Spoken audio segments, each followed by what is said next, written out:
Hi everyone. सो आज वाली class में हम पढ़ने वाले हैं कोऑर्डिनेशन नंबर। अब कोऑर्डिनेशन नंबर हम निकालते कैसे हैं या फिर ये होता क्या है, तो इसके लिए ना इससे पहले आपको लिगेंड्स की क्लासिफिकेशन आनी चाहिए कि हमारे लिगेंड्स मोनोडेंटेट, बाइडेंटेट, ट्राइडेंटेट कैसे कैसे होते हैं। ठीक है, वो मैंने आपको करा रखा है, वो आप देख लेना चाह के। तो आज हम निकालना सीखेंगे कोऑर्डिनेशन नंबर। अगर हम जनरली बताएं ना, या फिर हम किसी मतलब वहाँ जाते हैं वाइवा देने, या फिर कोई हमारा एग्जामिनर है, कोई इंटरव्यू है, तो वो हमसे पूछता है कि कोऑर्डिनेशन नंबर क्या होता है, तो हम सिंपली ना जल्दी से ये बोल देते हैं the number of ligands attach to the central metal atom. लेकिन ये डेफिनेशन बिल्कुल गलत है। जो एक्चुअल डेफिनेशन है ना, और जो बिल्कुल सही है, वो ये है कि the number of donor atoms of ligands directly attach to the central metal atom और ion is known as coordination number of the metal atom और आयन।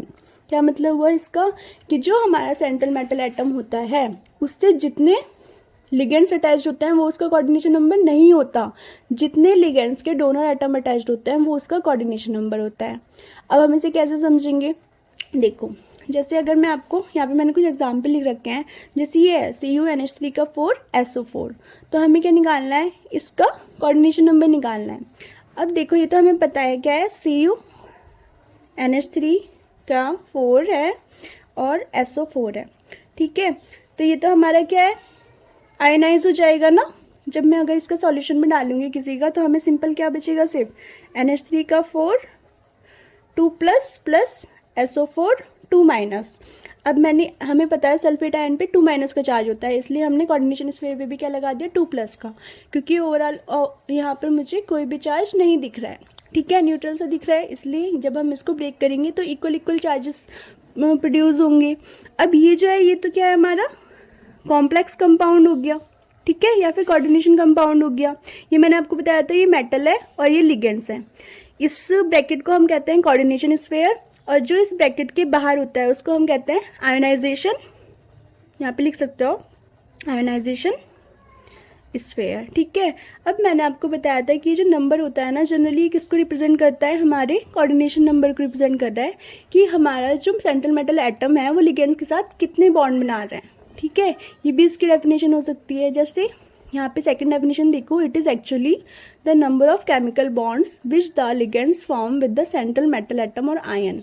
तो ये क्या है, ये सिर्फ नंबर्स हैं केमिकल बॉन्ड के, जो लिगेंड्स हमारे सेंट्रल मेटल एटम के साथ बना रहे हैं। ठीक है, अब यहाँ पे देखो, अगर मैं इसकी स्ट्रक्चर बनाऊँ ना, तो 4 NH3 है।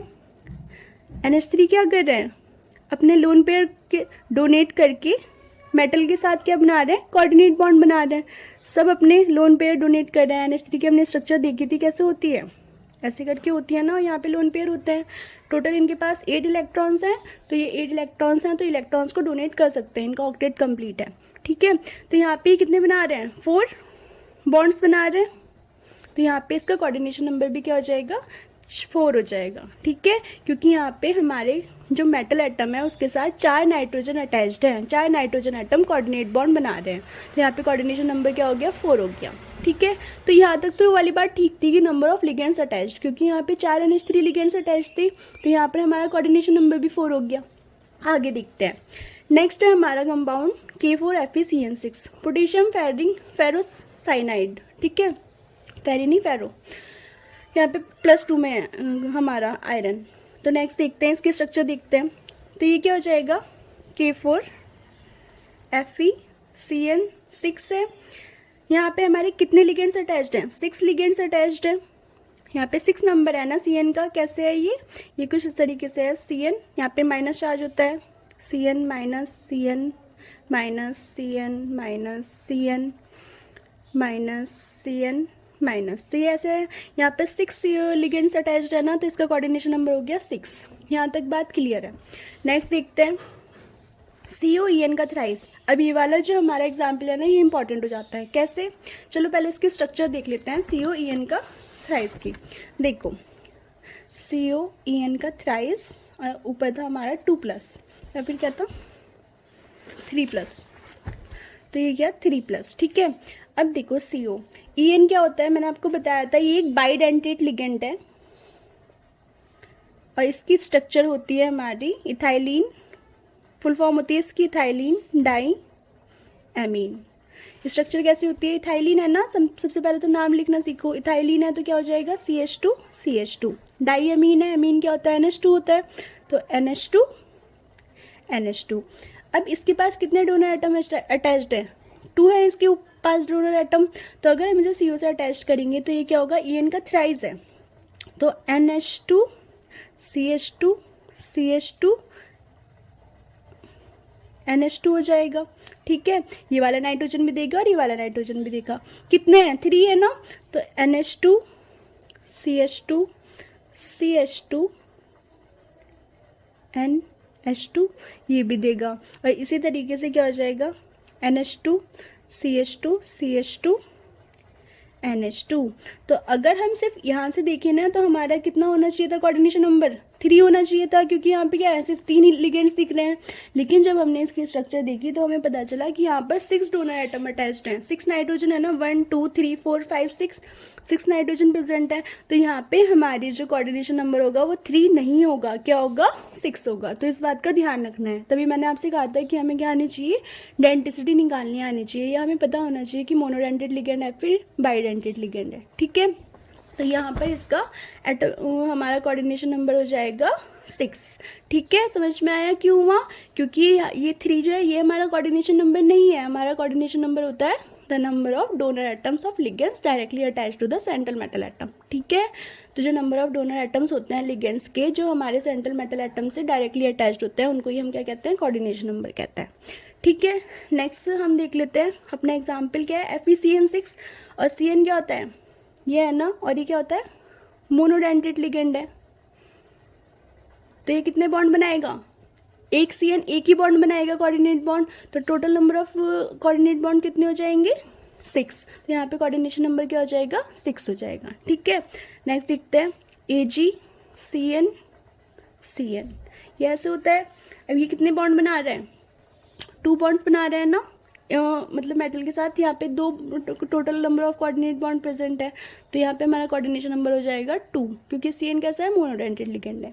यहाँ पर ये इसकी स्ट्रक्चर दिखते हैं NH3 NH3 Cl Cl, ये चेंज भी हो सकती है, सिस ट्रांस में भी पहुंच सकते हैं, लेकिन हमें यहाँ से उससे कोई कंसर्न नहीं है। हमें क्या लेना देना है, हमें सिर्फ ये देखना है हमारे कितने हमारे सेंट्रल मेटल एटम से लिगेंड्स अटैच्ड है।